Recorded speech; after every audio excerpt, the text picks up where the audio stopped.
एक दिन गौतम बुद्ध से मिलने एक व्यक्ति पहुंचा। वह व्यक्ति बुद्ध से बोला, मैं आपसे कुछ प्रश्न पूछना चाहता हूँ, कृपया आप मेरे प्रश्नों के उत्तर दीजिए।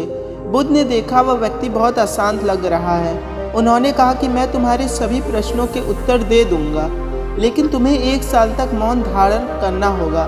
उसके बाद तुम जो भी प्रश्न पूछना चाहते हो पूछ सकते हो। मैं अपनी बात का पक्का हूँ। 1 साल तक तुम्हें कम बोलना है, जितना तुम कम बोल सकते हो। उसके बाद मैं तुम्हें तुम्हारे सभी प्रश्नों के उत्तर दूंगा। व्यक्ति ने बुद्ध की बात मान ली और कम बोलना शुरू कर दिया, मतलब अनावश्यक बातचीत बंद कर दिया। कम बोलने की वजह से उसका मन शांत रहने लगा और शांत मन के जवाब स्वयं ही मिल जाते हैं।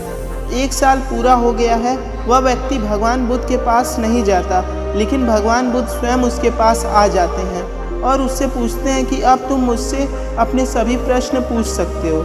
यह बात सुनकर व्यक्ति प्रसन्न होकर बोला कि आज मेरे पास आपसे पूछने के लिए कोई प्रश्न नहीं है। बुद्ध उस व्यक्ति से बोले, जब तुम मेरे पास आए थे तो तुम्हारा मन अशांत था। जब किसी व्यक्ति का मन शांत नहीं रहता तो उसके मन में प्रश्न उठते रहते हैं। अशांत मन परेशानियों का कारण बनता है। हमारे मन की 2 अवस्थाएं होती हैं, एक में प्रश्न होते हैं और दूसरी अवस्था में उत्तर होते हैं। मौन की वजह से हमारा मन दूसरी अवस्था में पहुंच जाता है, जहां हमारे प्रश्न खत्म हो जाते हैं और हमारे पास उत्तर ही उत्तर होते हैं।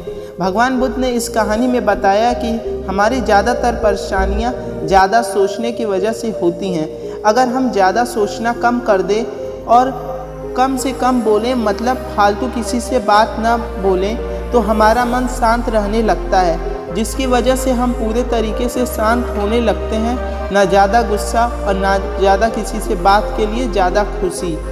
और सबसे ज़रूरी चीज़ यह है कि इसी वजह से हमारा दिमाग केंद्रित होने लगता है, जिससे हमारा मन एक काम पर अच्छे से पूरा होने लगता है। इसलिए हमें कम बोलना चाहिए। अगर भगवान बुद्ध की स्टोरी आपको अच्छी लगी तो प्लीज़ मेरे चैनल को सब्सक्राइब करें और अपना नाम कमेंट बॉक्स में राइट करें। जय हिंद।